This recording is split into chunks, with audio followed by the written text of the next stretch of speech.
I don't know the questions well enough, but I see report pregnancy, report birth, report maternal. So let's go to the next slide. The next slide, please. Go to the previous two then. Previous. Yeah. So in here, is it possible that mother's weight would be reported independently, or weight would be reported independently? In fact, most community health workers, when the last time I spoke to them, did not make that scale. Yeah. So they're going to make that one up. But it has to go in the message is required. Right. And so there is no other thing they measure, but they also don't have the capacity to measure other things because they have a they're not medical people, they're being trained. And community health worker program that is relatively limited. And I think I just throw out there one model towards subsetting what comes from rapid SMS is to say, I'm sorry, could you go forward again? You'll want to have a list of messed down. You could subset and say that these ones relate to maternal care, so therefore we'll take all of those as they come across. The other is to say that you keep track of a pregnant mom inside rapid SMS and all messages that come across for that NID for the next 12 months get incorporated. And I think there's different ways you can think about doing that. So it's an open question. I think it's just something to think about. Okay.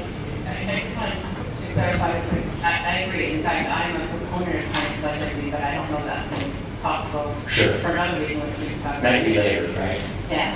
And the other thing is that PRV message, the pregnancy message, to notify that a woman is pregnant, is done after a pregnancy is confirmed. So a community health worker might think the woman is pregnant and they physically take them or encourage them to go to the health center for their antenatal visit. Only after that antenatal visit do they register them as pregnant. That pregnant PRV message is what is the trigger for rapid SMS to put the workflow and schedule together. You have to say they're pregnant and what the birthday of the last menstrual period was. And that then slots out all of the visit messages and those sorts of things. Are you suggesting that the clinic communicates information of the pregnancy back to rapid SMS, or the community health worker who goes with the pregnant mom adds it into the system herself? Or, yeah, they could, but they often come in, they get a pain associated with that.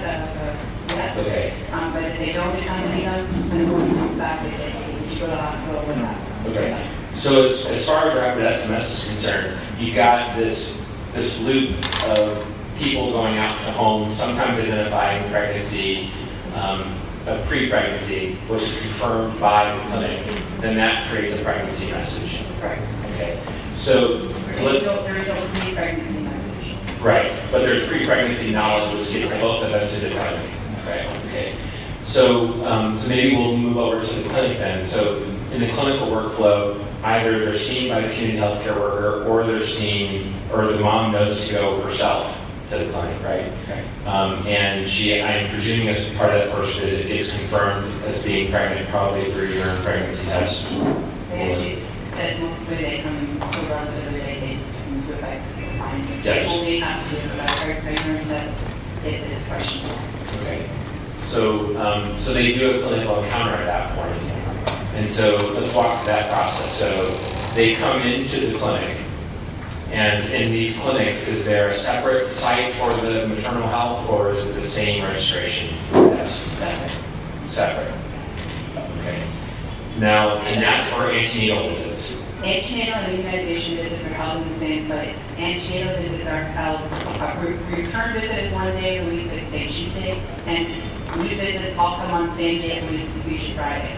On that Friday, they come with their partner, they show them movies, they do some education, they do an HIV test, a physical exam, their history is taken, they're registered as an inpatient.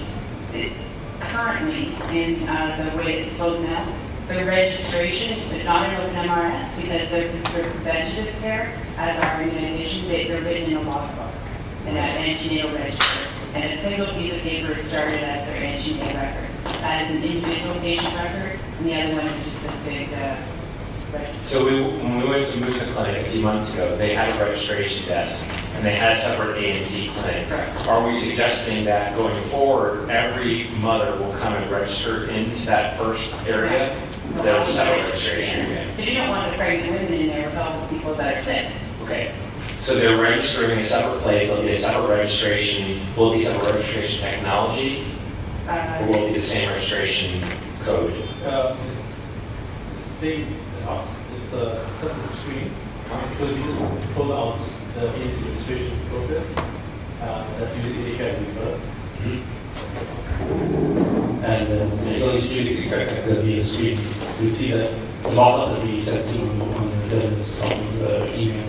Yeah. And we saw. Yeah.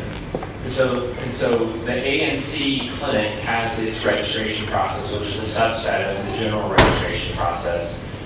But so let's, in that first example for an antenatal visit, they register, and then let's talk about what's happening from a message perspective. Okay. So now they go in and they ideally type what? An NID, a patient's name. What are they typing first? So ideally, I think they're going to use the barcode scanner. That's easier. Okay. So that's easiest already. And then so when they have a card, they'll have their card scanned. Yeah. If they don't have a card, then what happens? Then they'll search for a name or if they even want an ID or something. Okay. We can add additional attributes to that as well. And so when they type in either the ID or the demographics, then that's what stimulates a hit to the interoperability there, correct? No. Or does it check the database? It checks the local database first. Okay. And if there's a local database hit, then what does it do? Then, so you have a few options. You either a single response in the local database or a few. And so then you just scan those and you can take any one of those. Right. It'll pull up the sound just to identify that's the patient you see now. Right. And once you identify the patient, you say, okay, yes, it's the patient I want. You click on the patient, you will, I think, the registration page, and then a background call is made to the interoperability At the point once you identify the record. Yes. A call is made to the client registry, so you identify the patient locally. So this call is really just to get any new information from the client registry, not the shared on the client registry. The client registry is any new information and something. That will come down and update that record. The registration process will continue. Once that's done, should I continue or should I stop it? No, I think so. You're actually going to move forward like I was anyway. So they're finished the registration. Then what happens? Then go ahead. Can I just go backwards before we go too much forward? One thing that we talked about that I think is still a plan is that we will load into a local instance of OpenMRS all of the patients that we know about in that area, which we will get from the Ministry of Health's database, and so that they should be getting local hits. Because if they have to register every person from scratch, that's going to be very difficult. So this one, so that part is a little bit clear to me. You see, we, the industry, our project, like we've been talking about that for like the last year. Just so that originally they would have matches as opposed to having to make the calls to the client registry every single time because we didn't expect they would have bandwidth to do that. The first time a person comes, they're going to have to be registered, everybody's going to have to be registered. And if we need to check against the client registry and the connections are down, we're going to wind up with probably making extra instances of them. So we've always talked about preloading just for convenience sake into each local instance. Just their own local page code. I think one of them is okay. So it sounds to me like number one item from my list for today is how do we bulk load patients into each clinical setting, right? Okay, so let's go back to the registration process and let's imagine that they type in demographics and they type in an IAD for every reason they don't get hit. Then what happens? Then ideally you present it with another screen, well not the same screen, but a few more attributes that you type in, date of birth and location. A few additional fields to make sure that you have enough information to query the kind of registry to identify the patient, assuming that you're not using the ID to search the kind of registry. So that call we make, and then you get either 0 matches, a single match, or other stuff matches from the kind of registry. So with no hits, it sends the demographics that you have provided up and it does a query against the shared or the provider registry for hits. And then it will download the demographics once you select the appropriate one from the list of results. Just one point is that it doesn't get the call directly. You've got to add the additional fields. Remember, you just initial selection there is your name. You don't have to get a query against language your name only. Maybe to improve the results. So you force them to send more attributes before you do the query. But at the moment, I think the decision to force the information to the fields to be managed. So we just add some fields that we think make sense. And then once we put it out for review with the group and show the refinement and come to the decision. And then the provider the master patient index will return all candidates that meet those criteria. Then you present those back in the list, and then you have the person choose from them. And then that whole record is downloaded into the patient objectives. Okay. All right.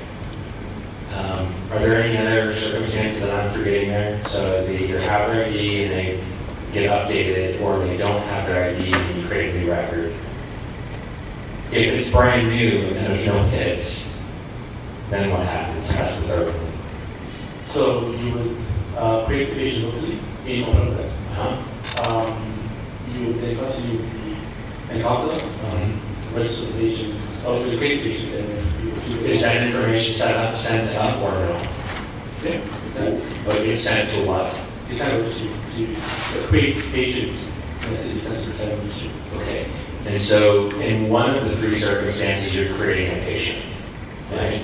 So in the final circumstance, the final action is not to receive something, but it's to send back a post to the client registry, right? And you expect acknowledgement.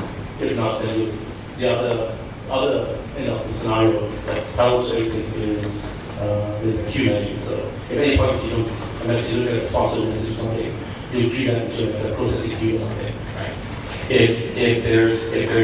If someone got married between the time that they came in last and their last name was changed, and so there's a change in the demographics, are those also posted back up to the provider registry?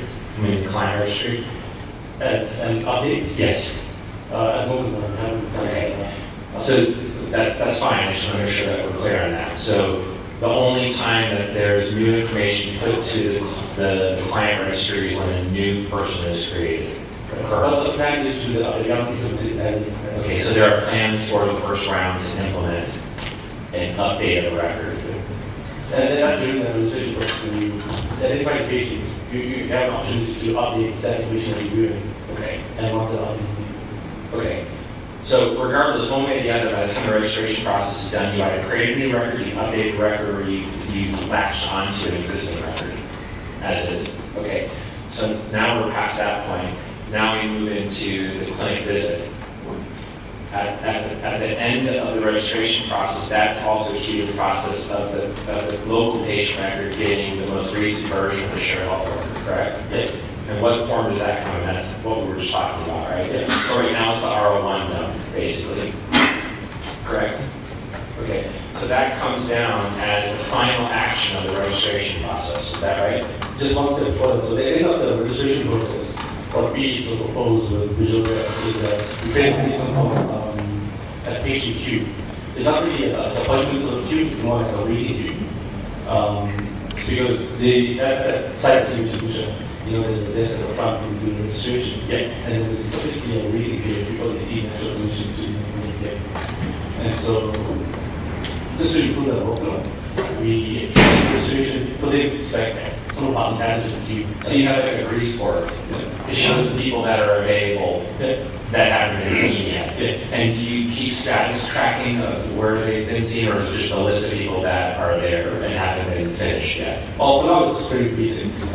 We could do that, and potentially those are things the ministry will take on and improve on. And our goal is to make sure that the warranty, ultimately changes keep on it. And so is it someone picking off of that list what stimulates the shared health record to download? Right, so it's before that. So put the patient to the queue. At that point, that's triggered them to make a call to the shared health record to pull that latest information. So even that takes a while. There's a bunch of things that you usually get. Yeah. So the last time you may have called it. Yeah. You have that period, and then the clinician will then see this list, and at the top of this call is the next patient.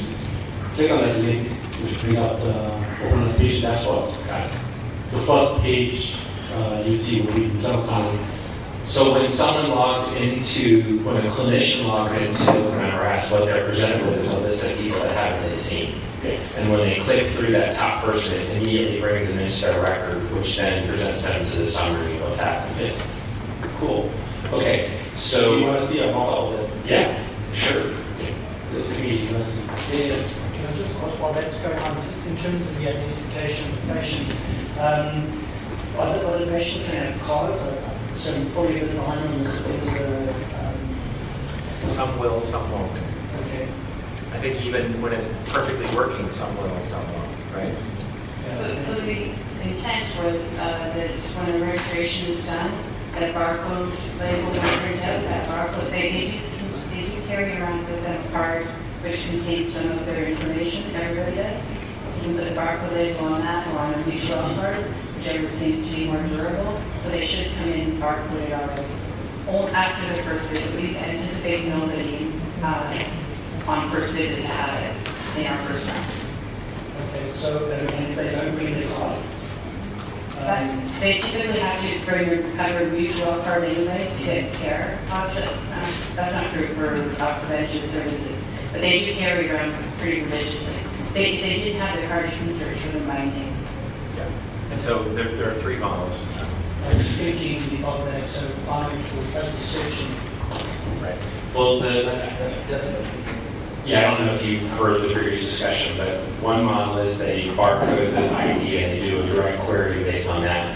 The other is that there's a series of demographic attributes that are asked for, and then all of those are sent to the client registry. You get back a list of all candidates who meet those criteria, and then they choose from that. And then the third model is you do all of that, it doesn't find anything, and then you create a new patient. And does that thing get resolved in the client registry at a later stage? Like if you create a patient when it was an existing patient, and how does that get resolved? I mean, is there a back-end process where there's someone who's looking at the client registry and resolving So you're talking about an existing patient gets registered with suboptimal data, and so it comes up as what to that installation in that open MRI site. Oh, this is a new patient. No, it's really not. You didn't do. You gave the wrong information. You didn't do enough job searching. So that's the job of the matching algorithm to see. I see that you sent this, and I already have, based on the identifier you sent me, I believe with high enough confidence this is the same person. So I'm going to feed back that information to you. And so that's where there, and this is a workflow we haven't discussed, where we need to talk about how to reconcile that. Yeah. Everything we talked about thus far presumes a direct, absolute match, right? The demographic characteristics are right on point. So ID is exactly right, name is exactly right, and it's direct match. But I think the point you're both bringing up is that there can be letter transpositions, number transpositions. So one of the things, this is right at the top of deep weed dive, and that is, I believe that there's going to be periodic reports that go out to clinics that say, you know what, looks like you've got these duplicates in your system, and it might be a part of your workflow that quarterly folks reconcile their local registries. I actually have a strong suspicion that the thing that's most likely to happen is that I make a if I'm not found, that patient's not found locally, they make a request to the client registry, and the connection is insufficient for them to get enough information back in a reasonable amount of time. So they create the menu. There is a very likely possibility that they're not going to match. We have talked about that is the job of the person who looks after the registry to rectify those. What we felt short of is talking about that merge phone and all of the processes that are involved there, and I know. But so we still have to figure those pieces out. Because there's also going to be a kind of all-round pattern and there's no connectivity, and then you don't naturally have to assume that it's a new patient. You're going to probably a bunch of those, but we can't help connectivity challenge. And the mitigation strategy, first out of the gate for that is that we download all we have in the client registry for that individual area, try to get as many matches as possible locally. Because otherwise you're going to be creating records willy-nilly all over the place. So I just want to be clear what Liz just said, and that is breaking up the client or the national ID, wherever the source is, the national source, breaking that down by district, and loading into each open MRS installation the demographics for those people. Right. So that's, well, that's the kickoff, and then you presume that moving forward, it becomes sustainable. But we do have an issue that we need to come back to at some point, which is the NID database is maintained by a separate department. They add to it. I suspect they make changes to their records from time to time. We're going to be updating records and adding records. Those 2 points of update and creation are going to need to be managed and reconciled. So what we've talked about as the solution for that has always been a report that we would produce about updates to NID. Updates to NID, because they were unwilling to take a direct interface from us, but we wanted to make them aware of what the actual updates are. NID has very strict criteria for then driving the justice system. What you discussed some time back with Beatrice and the whole team, which actually come back to during one of the projects that we have with the Ministry of Government for Right Registry, is that at the state level, we should be able to register somebody. We'll give them our healthcare, grant registry ID, that matter, and we'll be able to print out the form. Okay, this is something, this part of the right registry process. We'll be able, for where we have open MRS running, we'll be able to print out a form that has certain attributes. I already have the form for right registration. And that form will be taken to the civil registration office to be stamped, because that's by law, it has to be stamped. And that will come to the NID, which is centralized, for final registration of that person, that individual. And once that person has been registered, the NID will send us the definitive NID number or application number of that person. For if that person is a child that hasn't got an NID yet, you get the application number. But that same part will be completed. So there is a very strong linkage between the point of care system and the NID. Okay, but what we're going to have very running, we'll have these pre-printed forms. This is actually already an instruction that is submitted for sign-off by both ministers of local government and health, which instructions say that those forms, I already have a copy of that form actually, will be pre-printed, distributed to the healthcare facility, and once somebody new or somebody who's not registered already in NID, or somebody who is a new healthcare client, let's say a baby who's born, or somebody for some reason doesn't know the current registry, will be registered, and that form will go down to the channel that's supposed to be. Actually, the form will also be distributed to the community level, whereby if this is for right registry now, births and deaths. If somebody is born or the child is born at home or a death occurs at home, the community level will fill that form, get it signed off by the head of the village, and to be taken to the healthcare facility first, not directly to the local government healthcare facility. Well, that's how all the records will be aggregated. Then it will be taken to the local government registry office. So it's a process, it's a pathway that involves when we're trying to harmonize right registry between the health sector and the local government.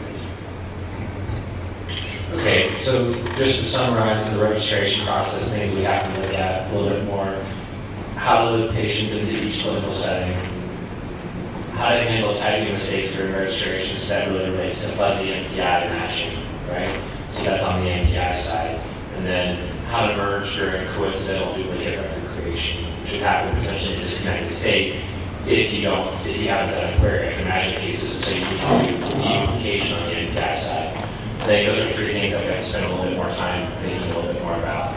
Okay, so let's imagine though that we've added someone now to the grease board, and now there's been a shared health record query. So what we're imagining is once that patient has been registered effectively, then we've added them to the queue of not seeing we've gone and grabbed everything that we know about that patient from the shared health record, and we're ready to begin. So just to dive a little bit further into those details, when you grab that dump of information from the shared health record, what do you do with that? So we're simply coming on the counted is so the system we database. Okay. So what's the process?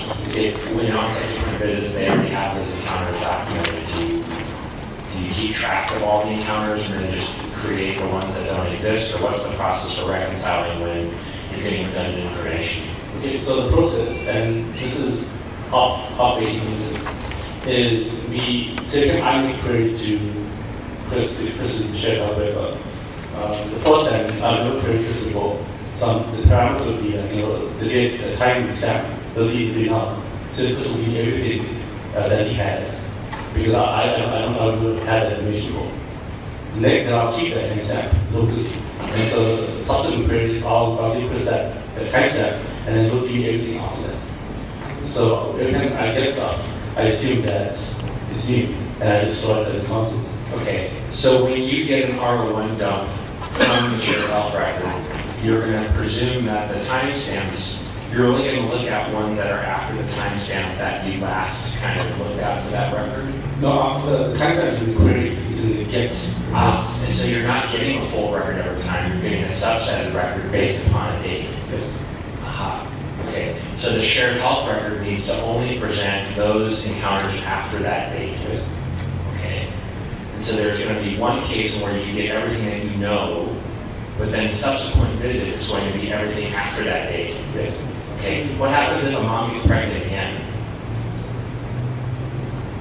So she delivers and then has another pregnancy. What happens then? That should be a completely new. Same thing. So it'll be all the encounters between her last pregnancy and her subsequent pregnancy. So if you look on there, there's the notion of the previous sexual history, which you should be able to, that was one of the parts of the shared health record as well, that you can lump them together as belonging to that same pregnancy. And then, so you can see that, or you can see all of the visits belonging to the current pregnancy. Okay. That's the question. Is querying shared health record a choice, or when you type in someone's name or ID, it will automatically query the shared health record? Yeah, that query is automatic. So automatically, What's the register in the clinic? Okay. Because sometimes you don't really need to consult the shared health record. So, say for example, someone came and visited the same clinic the previous week. That person came in and said, I've only been to this clinic. You don't expect them to have any additional visits anywhere. So you don't really need to consult the shared health record because everything is there locally. So that's where you have to go and come back. Currently, it's still the way that query. Yeah, and I think the challenge, I think right now, for the use case we're talking about, that could very well work. But as you think about the large enterprise and information that's going to be coming into the shared health record, including from the lab and other groups, even though they might not necessarily have new visits, some of the information that comes might happen in between visits, right? So like a laboratory that had a blood culture that took 5 days to result. So I actually think it would be a little bit... Yeah, it's just that like given the setting here, the lab, the pharmacy, the clinician are all within the same facility. So it is likely that if they visit that facility, those records will be the local What happened if a CHW came to the home in between those visits? Yeah, of course, yeah, that makes a difference. But the reason I ask the question is some queries will be unnecessary. If you're sure that that person hasn't seen the seat, then which the question you can ask physically, or are you sure that this person actually hasn't visited any other clinic? Because they're likely to be visiting the same clinics anyway, because they normally, both the majority always go to the nearest clinic. So there will be some queries that are not necessary. But if it's done that way, I think what you're saying is if we have some performance implications and we're doing queries, that's maybe a place where we can optimize. Sure. Okay. Yeah. I think there's a little bit of unknown of what happens, like if they go to the hospital for a visit, or they come to the community for a visit, the community health worker comes for a visit, those are probably the more critical piece of information because those oftentimes are pointing to the more acute problems, right? Like a bleeding event or something like this. I don't know what your thoughts are on that. I agree with you, Richard, but sometimes you just don't know, and not everybody's going to ask in between. You don't want to go the shared health record pretty automatically gives you the bonus of saying, you know, I know everything that happened even without the patient having to tell And me. in response to that query, Richard, can be 0. Yeah. And it's pretty tight query, right? Most of the time. Yeah, let's hope.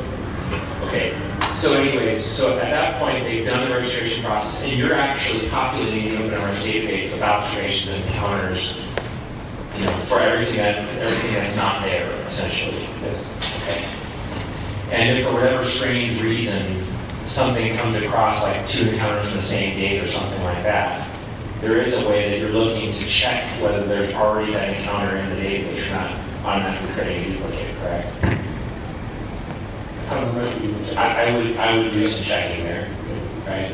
Because I mean, you don't want to just take the resulting message and say every time I'm going to populate the database with what's there. I would look to see, is it already there? And if it's not, then add it. Do you see how that there can be some conflicts there potentially? So if there are a visit by the community healthcare worker and a clinic visit on the same day, then on the subsequent visit, if that date's the cutoff, then you're going to be getting that information. But it might already exist inside the record from the previous visit. Do you follow what I'm saying now? Okay. I think there's a validation step that you should consider there.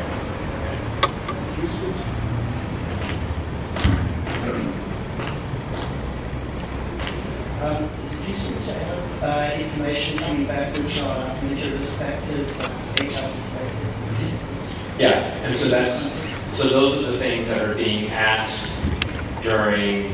So let's put that aside. There's actually a contextual question here, right? So in the case where there's a fully realized shared health record, are there going to be data elements for that patient that are independent of the ANC visits that will help further inform the summary, I think is what you're saying. Right now it's a little artificial because all we have going in right now are these maternal health visits.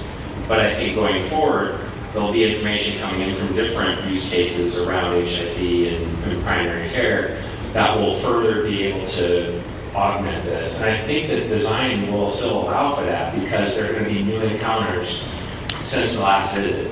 And you'll be bringing all that information in, right? Does that make sense, what I just said? One of the first things that happens once someone registers is that you go to your health record and say, tell me everything new that's happened since the last time I talked to you.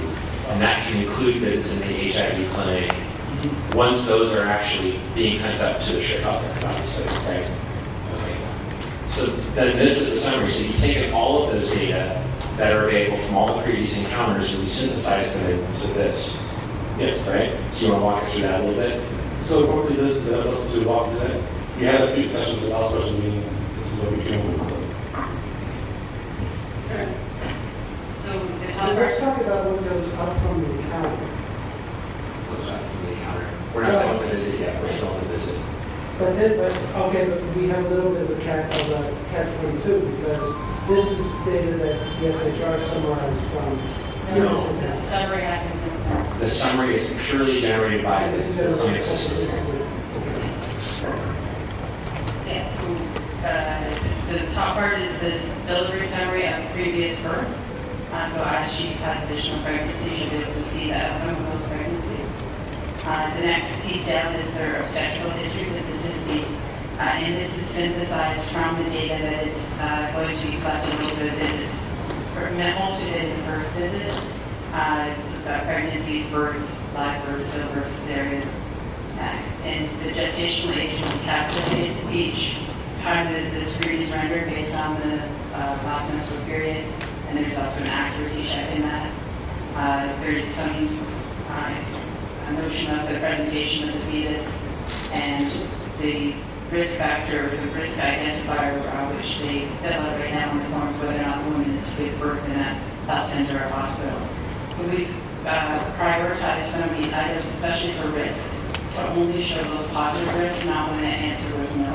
So if you don't really see give birth at the health center if that was ticked off in the antenatal forms. And if they are HIV positive, the highest WHO stage of HIV is also question asked in the patient. So you see the risks on the right-hand corner. It's a subset of there's 16 possible risks that are identified in the antenatal data. What does the work of telling us what risks that woman has, what system is doing that? So it's reported on when we look at the actual input screens, there's these specific antenatal risks, there's 16 of them, which we've identified individually as concepts. And so if the answer is yes to them, then they will show up here. And so that's a question to the clinician then. Are they at risk for these things? Yes. Okay. Yes. So that's just basically re-rendering what they already answered on a previous visit. Okay. There's no decision support behind this except to say, can we display the positive? Okay. The next is medication history. They are given given iron and folic acid and benzoyl during their pregnancy. If they have any past medical history that's of significance, that is also answered on their first antenatal visit as part of their past medical history. But if they have heart disease, diabetes, etc., only the positive ones would be displayed there. Should I keep over? And those are all, again, things that have been directly responded to by a clinician. Correct. Right. Afterwards, we have a whole little section for testing and treatment. So if HIV tests are done, if there's usually a test for syphilis that's done, and whether or not, and also if any for women who are seropositive, if they've had additional tests. And any drugs that they're on for HIV, which is also captured again by the clinician. So once they click through and start seeing that patient, this is what they're first presented with. I'm assuming this is a web page. And I think we saw a little quick mock-up of a part of it, right? Yeah, it's sort of tap on the patient dashboard. This is the one that is the default to start with? Yes. And then when they want to actually register the visit itself, what do they go to then? Is that form that you showed the first day? They're already registered by the time they I'm sorry. When they do the encounter. And so there's a HTML form on one tab, and then there's just on the other tab. There's a whole list on the prototype. Okay. Actually, all on the prototype, all on. Okay. So there are different forms for different visits then? Yes. And so they're just numbered from 1 to 4 for antenatal visits? Specific first antenatal visit including history. There's another form which includes the antenatal physical exam, which is always the same and been done in every visit. There's one specific to the 9th month of pregnancy, the last antenatal visit, which includes whether or not there's a risk factor and whether the woman should deliver in the hospital, and the recommendation at that point. Or sometimes before, they know, for example, she has a previous cesarean section. And there are specific forms only for those women who are HIV positive. And so then the clinician has to choose from among those forms which ones to enter then? Yeah, there's really mainly 3, unless 4, including the delivery summary, and unless you are HIV positive, which is a very small subset, which is additional data. And so is the interface Wayne where they're basically presented a list of forms and they choose from among those and they just keep going through them, or you can have the forms as tabs? How are you doing that? Well, no, it's the additional form sheet 1. So this They're just showing the forms. I can show you screenshots of the form. I mean, you did a demo of capturing forms in the form. Right, and you haven't done a dictionary behind that. That's something that you're still Well, waiting to hear. so while this was doing that, because we want to try to move things on quickly. Yeah. So she gave us a subset of concept of a map around the dictionary, which we have in the latest one in the industry. We did all the mapping, this all the interpretation of that, and then we looked at all the forms. So that also when this goes and does the heads meeting with medical advisors and the clinicians, you can review. Then even the layout of all those things and finalize and refine. Okay. Yeah, and they did mock the forms up in ways. One, just so that we can show the clinicians the difference, right? You want to see all your answers, you have to move that to see a drop down. What does that look like? Just to get some feedback. The presentation of the ANC previous visits is also laid out in a grid format so that you can sort of trend each finding over time. You see what the last blood pressure was, these visits, you're doing that. The next one goes forward. And where on this summary is there an opportunity to generate reminders? Because what's interesting about what you've done is you've kind of done this pseudo reminder based upon a clinician identifying his or her own risk for a woman and then presenting that back to them on a subsequent summary form. Is there any kind of a synthesis of these data that's done to do other alerts around some of like the provider services? We haven't done that yet. No, we haven't done that. What we did talk about though is different ways, and I understand that we couldn't do the shedding on MRS, but different ways to render things that would be alerts on the screen to say this value, like to turn the field red, or to put a little thing beside it that says that value you entered is at range, etc.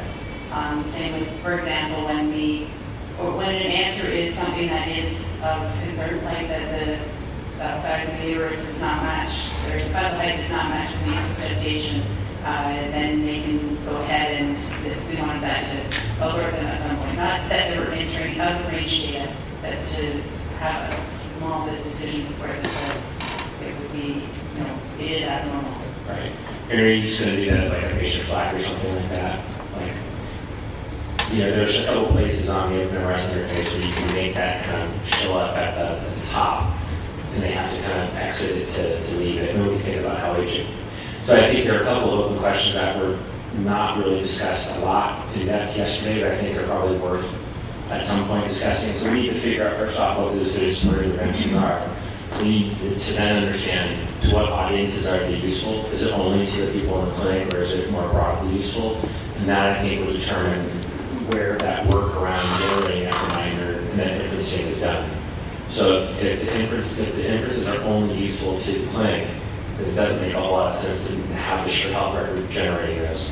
If on the other hand they're interesting to a broader cohort of people, like including the people from the hospital and the people from the community, then you would match them on one where that would be information that would be communicated up or generated from up.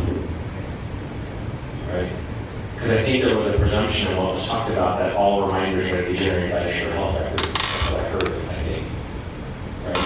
We just did one example. We wanted to show one example of a reminder. So reminders typically, a visit is due or something like that versus a number, which is in response to something that is concerned. And so we just, in the demo, we just showed an example of each. The actual number of reminders and alerts was, from our previous discussions, was to be relatively limited until we figure out the best workflow to do that. And so, we can change that, but that's just how we had gone ahead and sort of pick one or two that are most important. Right. I think just if it's generated the shared health record side, there's going to have to be some thoughts to how that's persisted. And when the shared health record makes a query and says, do we have any new information, that might include these data elements, which are not encounters. They're inferenced information from other data that's generated in a batch process at some point. And in fact, the one that we did show was that it was a single piece of information the woman has to visit needing to deliver in the hospital. Right. That's been checked out. And that generates the alert so that we save to the shared health record how to alert. Yeah, so I guess the question is, what's the representation of how that? So right now we've got this R01 message coming back, and that's the result.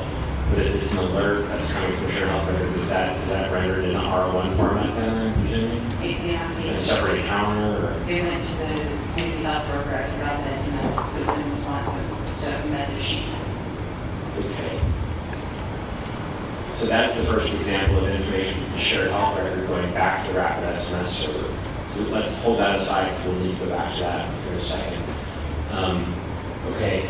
So I think there's probably, we need to add to the agenda at some point during one of these work calls what we want 1.0 decision supported interventions to look like. And I think at some level that's going to be a synthesis of what the forms are looking like and what the model is underneath those, right? Okay.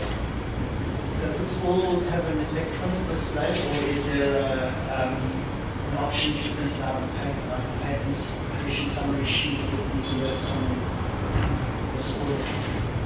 So now we'll take on it, but I think that's a good idea too. That visual side, we do that too. In particular, that summary page, right? Yeah, well, something more summarized, but I mean, that's just the work we've done. Is, you know, we have this huge electronic processing system that found that it was best. What was accepted most about clinics in the treatment failure clinics was a simple patient database solution. Well, the intent here is to have the clinicians enter the data at point of care. So we're hoping to present them with the data electronically because they can want them to look at the computer anyway. So by printing it out, I don't know what relative advantage you would have, but you can still get them go to the computer to do it. You could keep it, and I'm definitely happy with it print. But if you could skip that step, it would be quite nice. Okay, so the clinician chooses the patient, they present it with this interface that shows this electronic summary. They might or might not have the opportunity to print it. They have one or many more forms they can enter. And then do they do the equivalent of checking out? No, that's the end of the process. Okay. So how do they get removed from that active list once they get clicked on once they get removed? Okay. You can change that around. Yeah. There's one thing at the end, once you say an encounter, that triggers it to send that particular encounter to the shadow.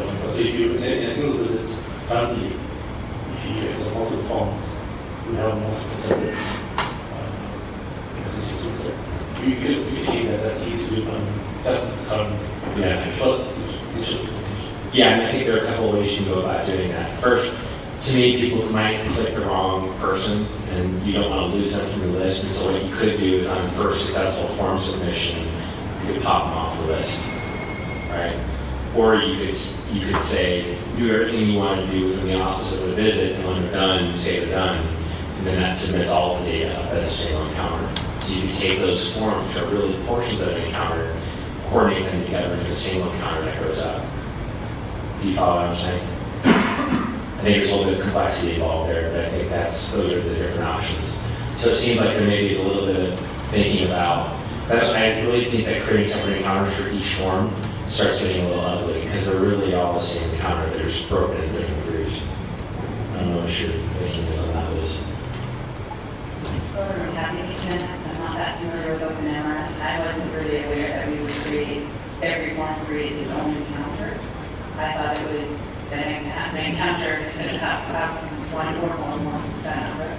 Yeah, it can. I mean, we can do all of this, but I think the simple design has been that there's one form per encounter, because that's how a lot of clinical practices operate, because they just concatenate them all together. And so I think so we have the distinction of visits, and I think it's actually available version of the RHEA you're using. And so what you could do is you could create encounters within the auspice of the visit and then have them close the visit. Or you could just in code let them fill out everything, and then once you say submit or close visit, that removes them from the grease board and takes everything that's been done and submits it up. Do you follow what I'm saying? I wasn't sure about the OpenMRS capabilities of the group. Yeah, we'll have to play with that a little bit, maybe, but do you see what I'm saying? Yeah. So how version that this is using 2.6? I'm not sure what's the Okay, so I saw 1.8.3. So I was wondering if that's the SSR, we use that to verify the message. So it is you can choose the Yeah. Okay, this is using the version. Well, I think something that we should come to some consensus on is what we think an encounter actually is. And so I want to make sure everyone hears this.